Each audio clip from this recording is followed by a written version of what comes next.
you. I was anxious for somebody to do a pizza pairing. But where did you get the pizza from? Is what I want to know. Because this is Portland, baby. Pizza with sake is delicious. It's delicious. It is. Monica, Show us the sake bottle. Yes.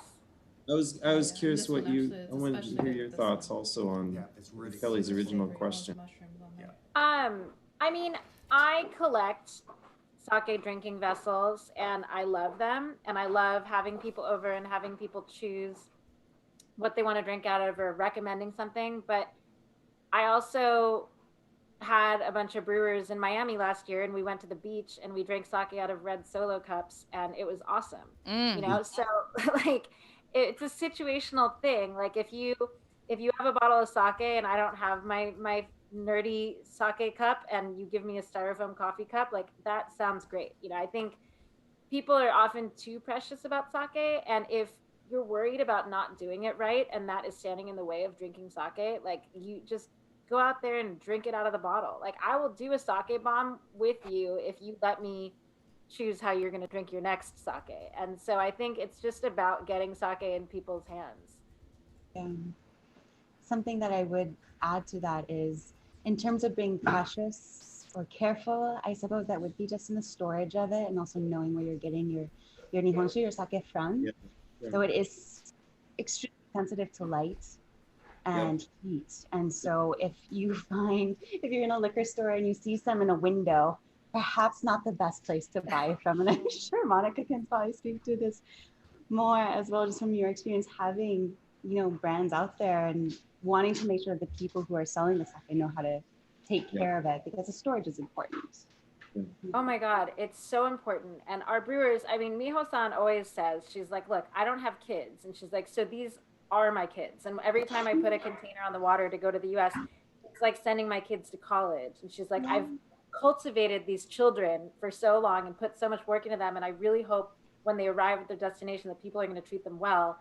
And so that's a big responsibility to make sure people don't mess with her kids, you know? And so when I first got this job and I was going to like Nebraska and South Dakota and going into these retail shops, I was like, it was just painful. And I think I almost got fired my first year because I would just show up and destroy lots of product and be like, nope, we can't sell this. We can't sell this. And they're like, so it's going really well, Monica. Every time you go somewhere, we get a bill for thousands of dollars.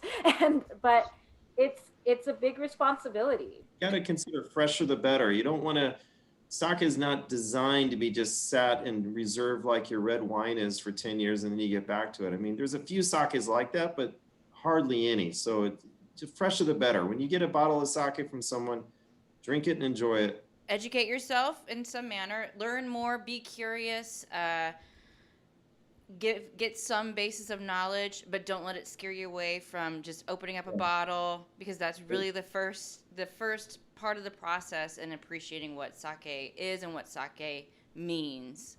And I think the deeper you get into it, the more respect you'll have, of course, but then the more ceremony and play can come into the way you share it when we can share it again with friends and family. It literally is a story in every single bottle that you could spend years to try to understand, right? How many years to be a sake samurai again? Exactly. So I'm gonna start to wrap us up here. I know we're over, but I want to give the viewers just a little more empowerment when they go, because I hope they've been inspired by everybody and they've been inspired by the amazing food that we've seen on this so far.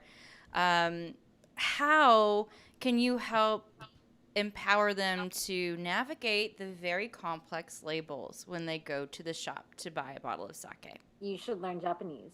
No, there it is. I'm done, everybody. No, I think that some importers, I mean, it really is kind of up to the importer. The importer is the one who does all the label registration in the US. And there's not a lot of regulations as far as that's concerned. And so some bottles that you see in the store really don't have any guidance on them. And it's not very inclusive, in my opinion.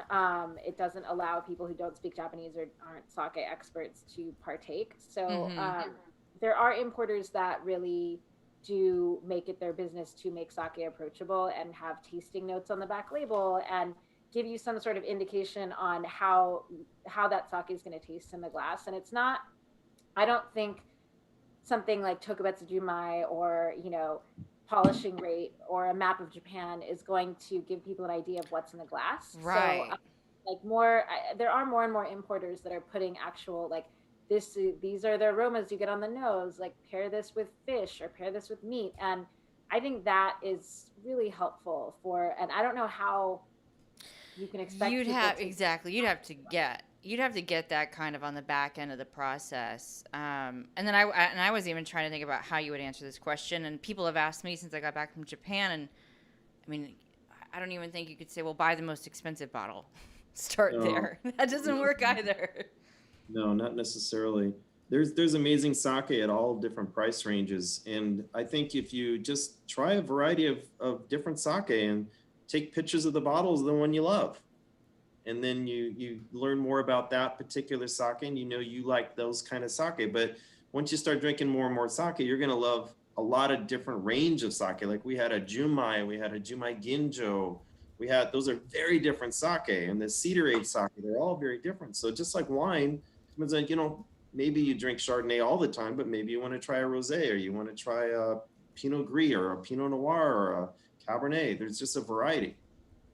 I think people just have to not be intimidated and just enjoy. And there's a lot of online stores that can also help with some information. Marcus, that's a great kind of closing thought. And again, it kind of comes back to this whole thesis that don't be intimidated. The labels, I think, can trip people up. But just start taking baby steps towards the experience, and don't relegate this idea of sake just to the time you go out and have sushi and sake bombs. Right. You can reach out to me or Kumiko on Instagram at any time at Bar Kumiko. Even if you're not in Chicago, don't hesitate to reach out. You're not alone. And the history, like we've touched on so many things, and we easily stuffed an hour and brief overview on many subjects, but the history runs deep. There is extensive detail around every single corner that you look at, both when you're in Japan and also when you're discovering sake. So we have a survey that we'll send out to at the end of this. So if people want to dive deeper and get a little geekier on certain aspects, clearly we've got a great group here who has extensive knowledge and can make us all better sake aficionados. Not samurais yet, but aficionados. Thank you guys. Thank you all so much for doing this and being here. And thank you to the audience. I can't see you. It's very strange. And I appreciate your time.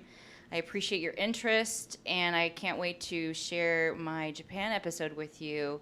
I want to do a special thanks to our friend Kyoko, who continues to bring my Japanese dreams to life and brought us all together here for this moment. And thank you to Mr. Soto and the government of Japan for really bringing this together.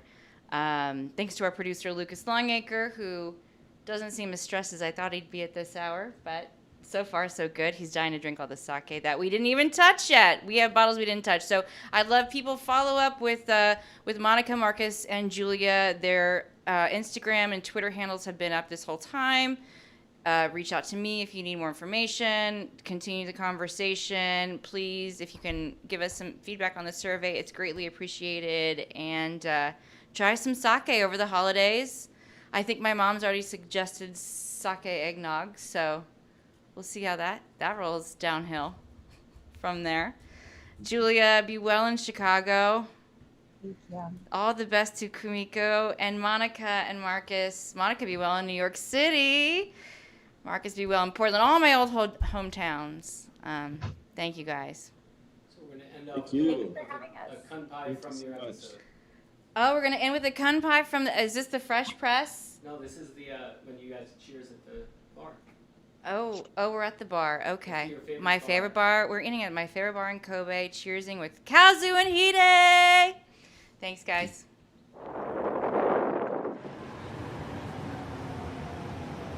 Underneath these local commuter trains is an undulating network of clothing shops, ramen and gyoza stands, and likely the coolest sake bar I'll ever come across.